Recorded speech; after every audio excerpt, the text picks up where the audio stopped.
Audi Q3, BMW X1, BMW X2, Jaguar E-Pace, Mercedes-Benz GLA. Did I miss anyone? Oh yes, Volvo XC40. Volvo XC40 is yet another crossover for people who want something more from life than a Honda, an Opel or a VW. You have 50 grand to spend on a car and for whatever reason you don't want a top spec Ford Edge, this is where Volvo comes in. Apparently Volvo representatives at the Geneva Motor Show were also surprised when Volvo XC40 received the 2018 Car of the Year award. XC90 was a breakthrough, but XC40, it seems just like another variation of the same concept. I drove most of its competitors and I was also surprised. Who needs the subcompact premium crossover segment, right? But then car journalists have shown many times they have no idea what real people want. For example, I want Volvo to make that coupe concept into a production car, but you will probably go into a showroom and buy an estate, preferably with a diesel. Reality bites. Recently I test drove BMW X2 and Jaguar E-Pace, so it's going to be easiest to compare XC40 to these two. Volvo is competitively priced. For 50 grand you'll get more stuff than BMW or Jag can offer. On top of that, XC40 gets all the latest tech which X2 and E-Pace don't have. So let's look at other factors. Sitting position. In a Volvo, you're sitting quite high, like on a chair. Only BMW X1 has a similar driving position. In other competitors, you sit lower down, more like in a hatchback. Visibility, it's average. A-pillars are thick and wing mirrors are large. C-pillars are massive, but compared to X2 and X1, visibility left and right is better because B-pillars are further back. Moreover, Volvo has many driver aids, including cross-traffic alert when reversing. Steering. This is a Volvo. If you want fast and direct steering, get a BMW or a Jaguar. XC40 gets pilot assist, which will help you drive. But the steering wheel could return quicker to its middle position after a corner. The first couple of times I was surprised. I'm still turning instead of going straight. Suspension. This is R-Design trim with sport suspension, but it still has great damping.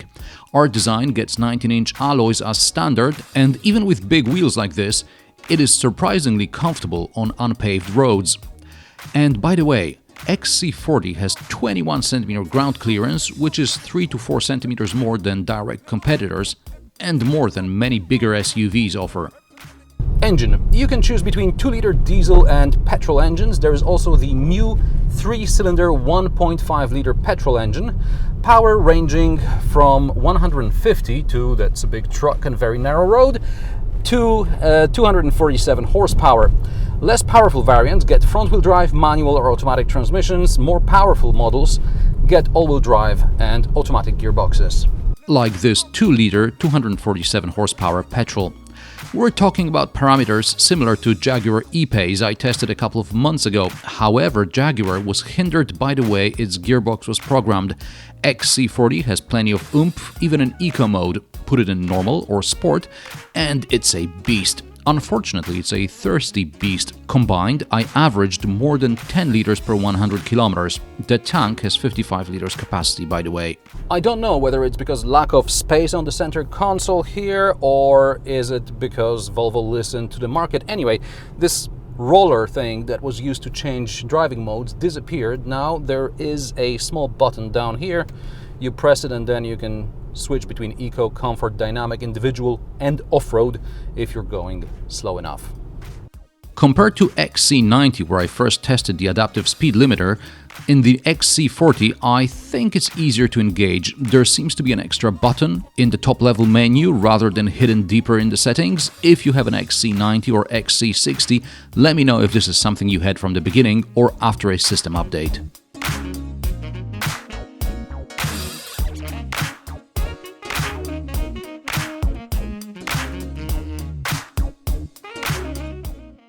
I'm still not entirely used to Volvo Infotainment system, but basic functions are fine. It's when you get deeper into the car settings when it's becoming complicated and there's just too much of it, but then maybe it's cars these days. I would also like the main screen to have my favorite functions pinned rather than just review the last functions used. And using this trip computer here on the instrument cluster and resetting it, it's just a mystery to me. By the way, on one occasion, SatNav went crazy and kept placing me a couple of 100 kilometers from my real location. It returned to normal after I restarted the car. As I said earlier, driving position is rather high, but seats are comfortable and there is a lot of adjustment. However, I find the steering wheel adjustment for reach insufficient. I'm not an orangutan, my arms aren't that long. That said, maybe X40 was designed with women in mind. There are also a couple of interesting features inside here. For example, next to the wireless charger by itself, it's nothing extraordinary these days. Kias have it. What's extraordinary is that I can sort of open it and look what's underneath. That's probably not how it should be. Anyway, next to it, there's a little flap and a little compartment, which apparently is for an ashtray if you pick this option. However, I can use it to put my smartphone here with SatNav, for example. Why would I use SatNav if I have SatNav here? Well, there's a story and it's coming up soon. Another thing, there's this little flap here and I didn't know what it was until I pulled out the whole thing, and it turns out it's a trash bin. How brilliant is that? And it even has a little net here to store spare baggies for your trash, so that's quite brilliant. At first I thought this is something that a woman can put her wallet in, and if you know women's wallets, they can also be full of trash. I like the orange bits of trim, but felt collects dirt. I don't even want to imagine what will happen if I spill a drink inside the door bins. That said, I appreciate this lining is good for soundproofing. In VW it's black, so you won't notice dirt that much. Doors cover the sills. That's good too. In the back there is plenty of legroom and plenty of headroom. There is a USB-C port back here, one. In the armrest there are a couple of cup holders and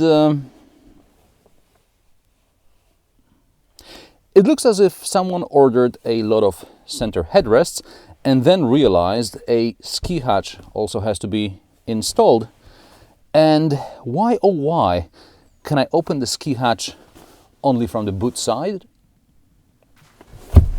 I can open and close the boot swinging my foot under the bumper, and there are also buttons to close the tailgate and lock the car. By the way, the locking mechanism sounds cheap.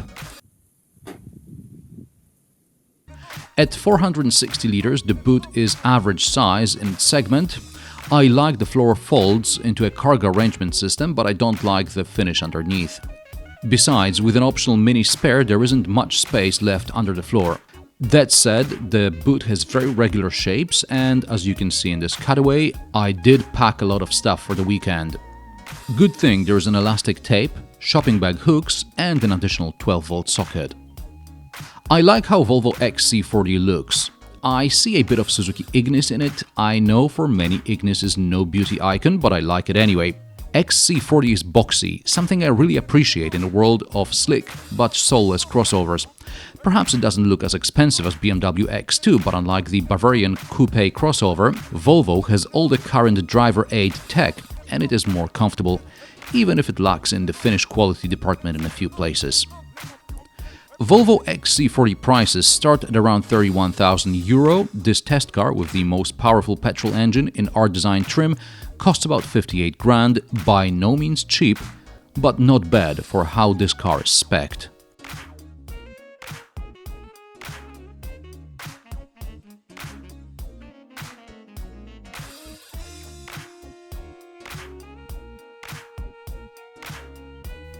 And what do you think about Volvo XC40 and other subcompact premium crossovers?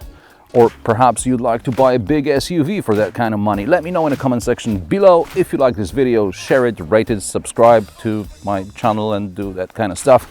Anyway, new episodes every Friday. Thanks for watching and I will see you in the next one.